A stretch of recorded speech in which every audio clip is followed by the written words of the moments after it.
Here I am again. We're doing EDSP 830 Report Writing Bootcamp Part 2. In Part 1, we described the first section that you're going to present for the students. You're going to do all of their demographics, their background information, the reason for referral, and then a summary statement. The next part is when you get to shine and show how much you know about this student. The next section is called Behavioral Observations. And in the behavioral observations, you go back to how did you establish rapport with the student? You describe that process. And then you use the level 1 interpretation, those qualitative aspects of the testing.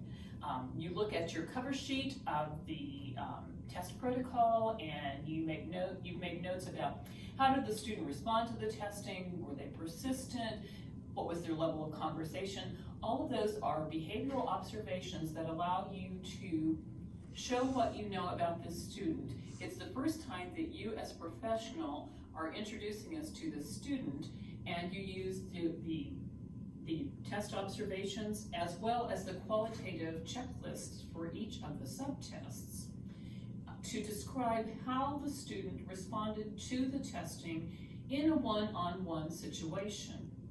And lots of times, the student may interact with you in a one-on-one situation much differently than she might be interacting in her classroom. And so it's a really good way to talk about how the student learns in a small one-on-one structured situation. And that concludes behavioral observations. And then we move on to the nitty-gritty, which I know you're all excited to get to. Get rid of my notes here. The next part is actually called test results. I hate when stuff sticks together, so let's cover that. Okay, so the next part is called tests test and procedures administered. And in this section, you will list everything that you did. It would be your informal assessment of abilities, the parent interview, the child interview, and then the Woodcock-Johnson tests of achievement, and any other informal measures that you might have used, examining the school record, work samples, things of that nature. So anything that you use that gave you information about this child for this report, you would list it here. And it's just a simple listing without any detail about any of the things that you were involved in. Okay.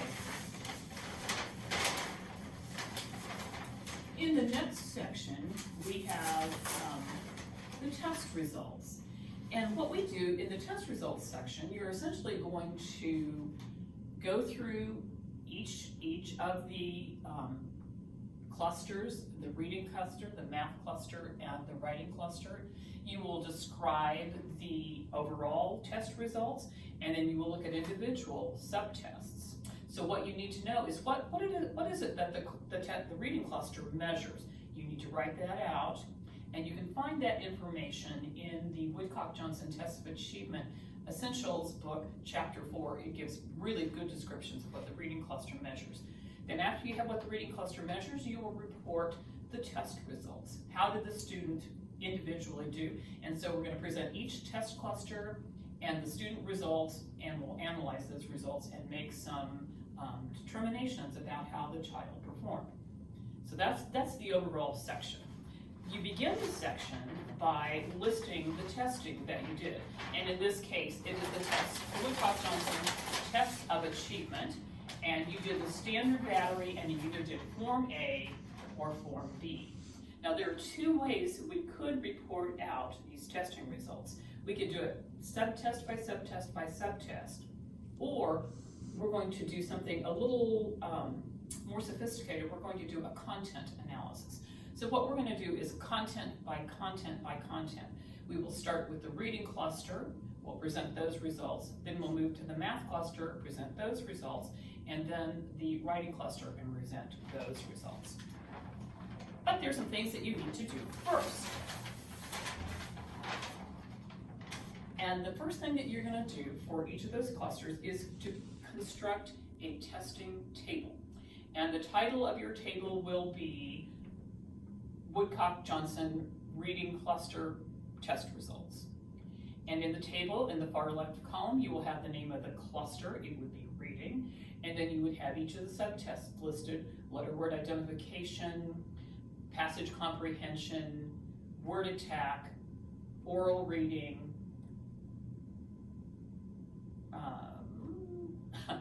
this is good, sentence reading fluency, whatever the subtests are. Then for each of the broad reading and each of the subtests, you're going to start with, in the next column, you're going to have the W score. In the next column, you're going to have the relative proficiency. That's not true. The first column is the W score. Then the second column is the age or grade equivalent. The third column is the relative proficiency index score. And then the fourth column is the standard score and the confidence interval. So those are the things that you're going to have in your tests. And there are examples in the CAF Report Writing Bootcamp of what a table looks like. There's also a sample report that gives you that same information. Some of the information we put in the tables has been updated a little bit. They might have started with a standard score and that sort of thing. We are starting with the W score instead. So, what you will then, once you have your table, and I'm gonna,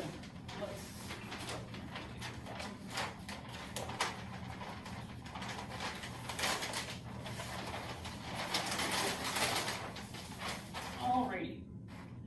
So, I'm going to just show you, it's not a great representation, but I did some testing with my cat named Smudge. Smudge is a 7-year-old, 1-month cat, and I did the testing on July the 14th, 2021. And I've got some interesting results about the cat.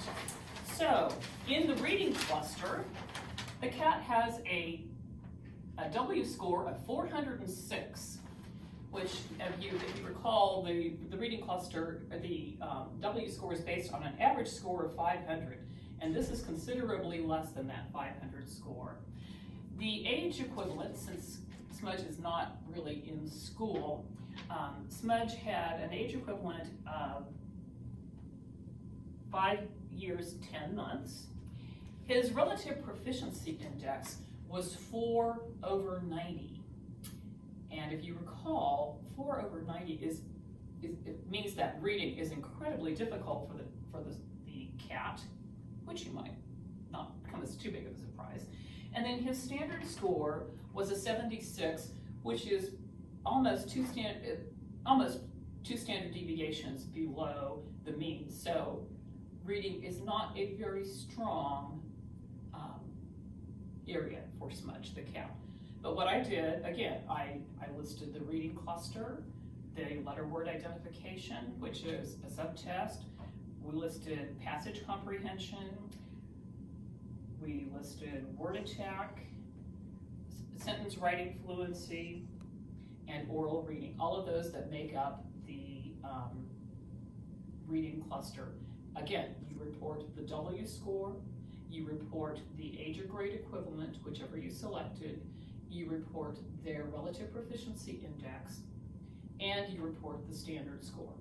Even though you put these in a table form, what you're going to do next is to take each of the clusters, the reading cluster, you're going to describe what happens. In the reading cluster, a student is required to identify words, read aloud, answer questions after silently reading a reading passage. They use their word attack and decoding skills, and they are asked to read quickly and answer some questions. And all of those things they put together, they are that reading cluster. Now, Smudge's score was 406, which is below first grade level. He had an age equivalent of 5 years, 10 months. That's about 2 years behind his actual age at 7 years, 1 month. His relative proficiency index, as you recall, was very low, 4 over 90. So that would indicate that he is not able to do many of the types of activities that are involved in the reading cluster. That's what you would report in your reading cluster section. Then, for each of the subtests, you would go through and you would do exactly the same thing. Letter word identification requires that the student look at individual letters or words and to fluently say the word. Smudge's score on that was 322, which is significantly lower than you might expect. And his standard score was 63, which is 2 standard deviations below the mean. So in other words, Smudge was not able to identify very easily any individual letters or words as the test required. He had a 2 over 90 for his relative proficiency index, which indicates the task is almost impossible for him to do.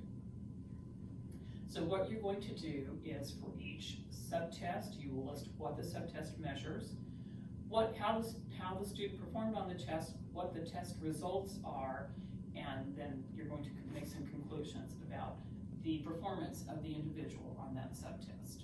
When you have all of the reading, then you will move on, you will do your table for the math cluster, you will follow the same procedure, list the math cluster and all of the subtests.